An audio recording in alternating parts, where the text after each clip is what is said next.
ড্রেসটা পরেছি, এটা জন্মদিনের ড্রেসটা আজকে পরেছি। Hello friends, welcome back to my channel ইডি ডিমসের নতুন একটি ব্লগে সকলকে জানাই অনেক অনেক স্বাগত। আশা করছি তোমরা সবাই অনেক ভালো আছো। তো আজকে দেখো ঠাকুর দেখতে বেরিয়ে পড়েছি। আজকে হচ্ছে চতুর্থী, আজকে থেকে আমি ঠাকুর দেখতে বেরোলাম প্রথম। তো চলো তোমাদের এই ব্লগটাই দেখাবো, দেখতে থাকো আর সঙ্গে থাকো। সবাই আমরা সেজে নিয়েছি, আমার বড় সেজে নিয়েছি, আর এই দেখো এখানে সমৃদ্ধকেও সাজিয়ে দিয়েছি। আমি আর আমার ছেলে আজকে রেড হয়ে গেছি।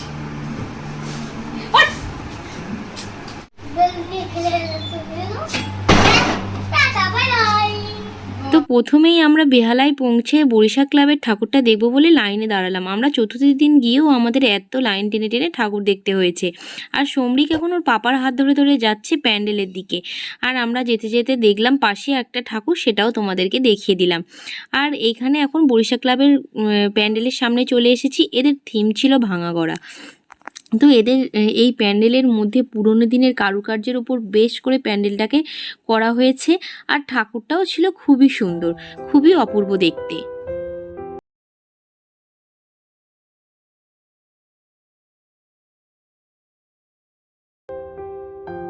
প্যান্ডেল থেকে বেরিয়েই সমরিক বলল আমি আইসক্রিম খাবো, তাই সমরিককে একটা আইসক্রিম কিনে দেওয়া হলো। আর খেতে খেতে হেঁটে হেঁটে আমরা চলে এলাম আবার পরের প্যান্ডেলে।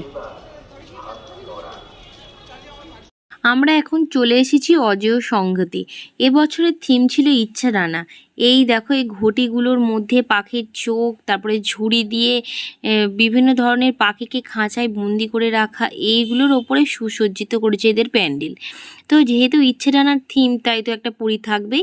আর এই গাছটাকে দেখো অসাধারণভাবে তৈরি করেছে, এর মধ্যে আবার পাখি আছে আর পাতা, এইগুলো সব তুলে ধরেছে এই ছবিটার মধ্যে। তো খুবই সুন্দর প্যান্ডেলটাকে করেছে। আর এখানে দেখো যে পাখিগুলোকে কিভাবে খাঁচার মধ্যে বন্দি করে রেখেছে, সেই সমস্ত দিয়েই প্যান্ডেলটাকে সুসজ্জিত করে তুলেছে। প্যান্ডেলের সাথে সাথে ঠাকুরও এখানকার দেখো খুবই অসাধারণ দেখতে, খুবই সুন্দর লাগছে দেখতে ঠাকুরটাকে।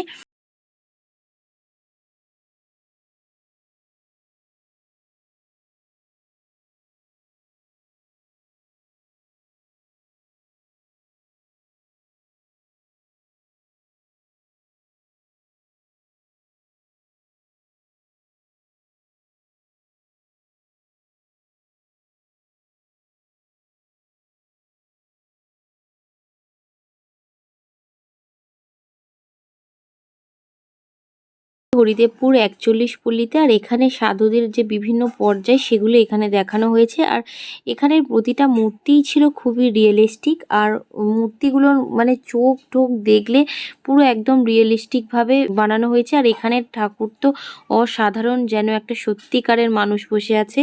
এত সুন্দর লাগছে যেন সত্যিকারের দুর্গা প্রতিমা এসে বসে আছে। খুবই সুন্দর এদের থিম, আলোর কম্বিনেশনগুলো প্রত্যেকটাই খুবই সুন্দর। হরিদেবপুরের ঠাকুর দেখে সমরিক আবার একটুখানি কোল্ড ড্রিঙ্কস খাবে বলে বায়না করলো।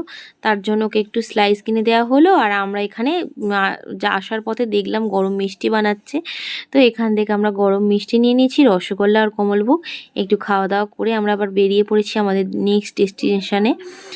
তো যাচ্ছি আমরা এখন তিনজনে হাত ধরে। যেতে যেতে এখন আমরা গাড়ি যেখানে পার্কিং করেছে সেখানে যাচ্ছি হেঁটে হেঁটে। তো অনেকটা দূরেই পার্কিং করতে হয়েছে। চলো আমরা এখন পরের মণ্ডপে যাই। এখন আমরা চলে এসেছি মুদিয়ালি ক্লাবে ঠাকুর দেখতে। প্রতি বছরই এখানকার প্যান্ডেল প্রতিমা দুটোই সুন্দর হয়।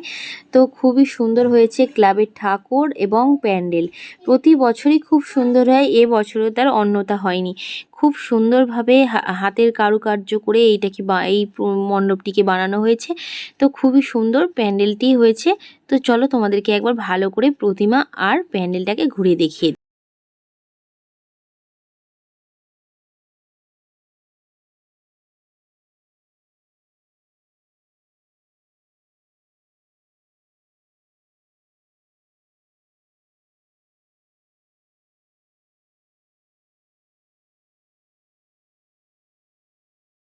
কলকাতার শিব মন্দিরে দুর্গাপুজো প্যান্ডেলে।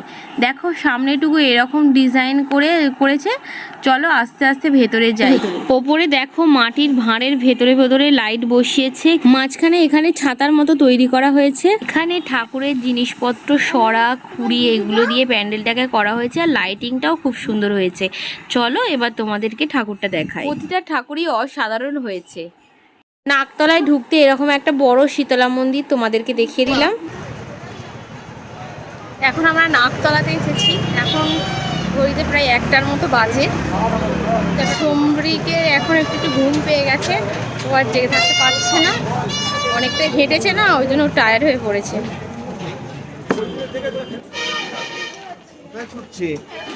তো আমরা এখন চলে এলাম নাকতলা উদয়ন সংঘতে। তো এসে দেখলাম যে এখানের প্যান্ডেলটা লোহা দিয়ে কেটে কেটে এইভাবে প্যান্ডেলটাকে করা হয়েছে, আর এবারের থিম ছিল হৃদয়পুর। এখানে বিভিন্ন ধরনের আর্টগুলো খুব সুন্দর লাগছিল। তো এখানের প্যান্ডেলটা আমার খুব একটা ভালো লাগেনি, কিন্তু প্রতিমাটা বেশ সুন্দর হয়েছে। তো প্রতিমাটা আমার খুব ভালো লেগেছে, আর থিম সংটাও এখানে খুবই সুন্দর ছিল। ঠাকুর দেখে বেরিয়ে মেলার মধ্যে গেলেই সমরিকের একটা একটা করে বায়না শুরু হচ্ছে, আর ওকে চুপ রাখার জন্য আমরা ওর বায়নাগুলোকেও প্রশ্রয় দিচ্ছি। যা বলছে তাই শুনছি, নইলেই তো ঝামেলা আরম্ভ করে দেবে, মাঝ রাস্তায় ঠাকুর দেখা বন্ধ হয়ে যাবে। আর ও তো এইগুলো চড়েও মজা পায়, সেই জন্য আমরা চাই না যে ওর আনন্দটা মাটি হয়ে যাক। তাই ও যখনই বলছে এগুলো চড়বে তাই চড়াচ্ছি ওকে। এখন আমরা চলে এসেছি গড়িয়াহাট মিতালির সঙ্গে। তো এখানে দেখো ঝাড়বাতিটা খুব সুন্দর, আর দুর্গা প্রতিমাটাও দেখো খুবই সুন্দর। এখানে হচ্ছে নবদুর্গা করেছে। এখানে মা দুর্গার বিভিন্ন রূপগুলো তোমাদের দেখাচ্ছি। প্রথমেই আছে দেবী ইন্দ্রা, তারপরে আছে দেবী অপরাজিতা। এখানে প্রতিটা মূর্তি খুব সুন্দর। এখন দেখাচ্ছি দেবী জয়াকে, আর আসল রূপ মহিষাসুর মর্দিনীকে দেখাচ্ছি, আর তার ছেলে মেয়েদেরকে। দেখো খুবই সুন্দর হয়েছে।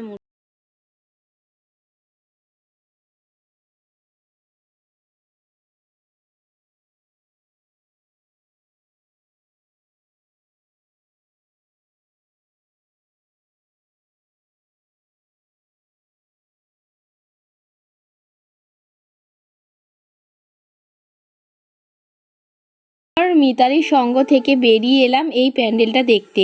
এই সঙ্গটার নাম এখন আর মনে পড়ছে না। যাই হোক, এখানে পঞ্চমূর্তি করা হয়েছে। দেখো পুরোটাই লাইটিং দিয়ে প্যান্ডেলটাকে ফুটিয়ে তোলা হয়েছে, আর ঠাকুরটাও দেখো অসাধারণ।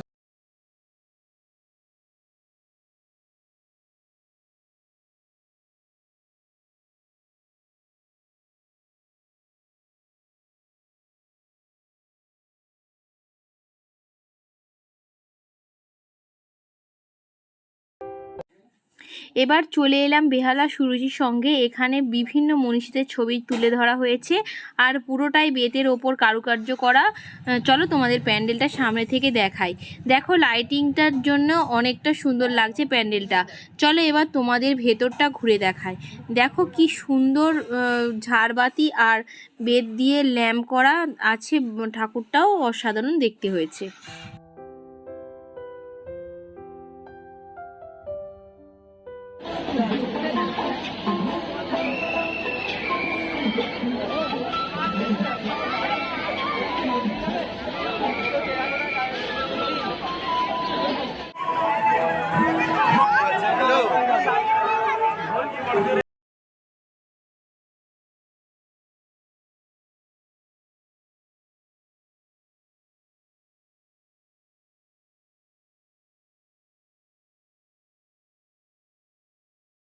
পুরো শিবতলা জনকল্যাণ সমিতিতে এখানে গ্রাম বাংলার চিত্র তুলে ধরা হয়েছে। দোলনা, মাটির বাড়ি, সাইকেল রাখা আছে। এখানে প্রতিমা তৈরি করে রাখা হয়েছে, যেমন পুজোর আগে প্রতিমা তৈরি হয় সেটা দেখানো হয়েছে। আর তখনকার দিনে মাটির বাড়িতে কলঙ্গায় ঠাকুর রাখা হতো, সেটাও দেখানো আছে। তারপর ভেতরে ঢুকে যেটা দেখলাম, উফ, অপূর্ব সুন্দর, মন ছুঁয়ে গেল।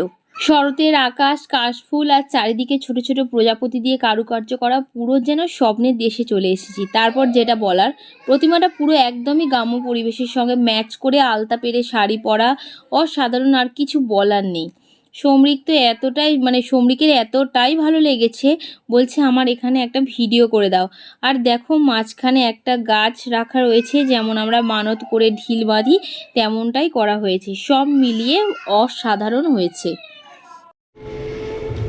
সমরি যেমন পপকর্ন খাচ্ছে গাড়িতে বসে। কি খাচ্ছ বাবা?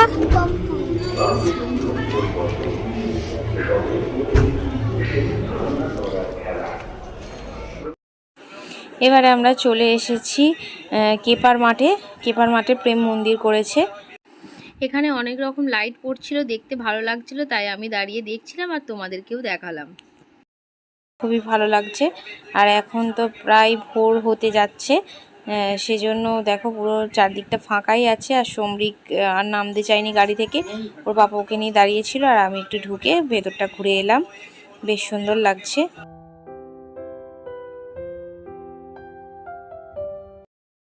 আবার আমরা চলে এসেছি হরিদেবপুর।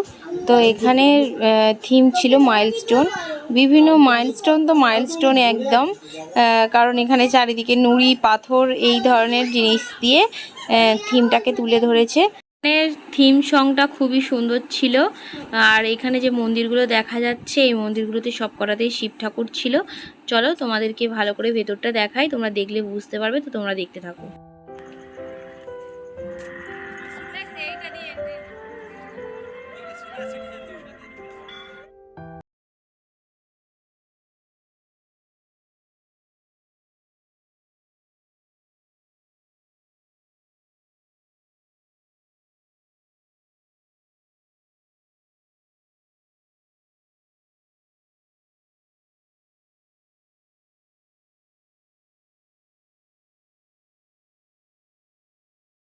এবার আমরা এলাম বেহালা নতুন দলে। এখানে ফুচকা দিয়ে প্যান্ডেলটা করা হয়েছে। শাল পাতার মধ্যে ফুচকা আর কোনায় কোনায় ঝুড়ি ঝুড়ি ফুচকা, আর তার সাথে রয়েছে ফুচকার মধ্যে রয়েছে মা দুর্গা। এর মধ্যে আবার সুন্দর সুন্দর ঠাকুরের আসনও আছে। আর ফুচকা দেখো, যেন মনে হচ্ছে আমি ফুচকা দেশে চলে এসেছি। আর ওপরটা দেখো ফুচকার পাতা দিয়ে পুরো প্যান্ডেলটা করা আছে। আর এখানে দেখো টক জল রাখা আছে, প্রতিটা শাল পাতার মধ্যে একটা করে ফুচকা দেওয়া আছে। আর এখানে দেখো ফুচকার পাতা দিয়ে মণ্ডপটাকে পুরো সাজানো হয়েছে।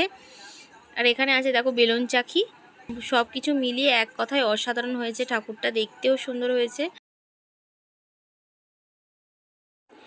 বাড়ি আসার সময় সব শেষে ঢুকলাম এসপি পার্কের ঠাকুর দেখতে। তো এখানে সমস্ত ঠাকুরটা করেছিল লোহা দিয়ে, লোহার মধ্যে কারুকার্য করেছিল এসপি পার্কের ঠাকুরটা।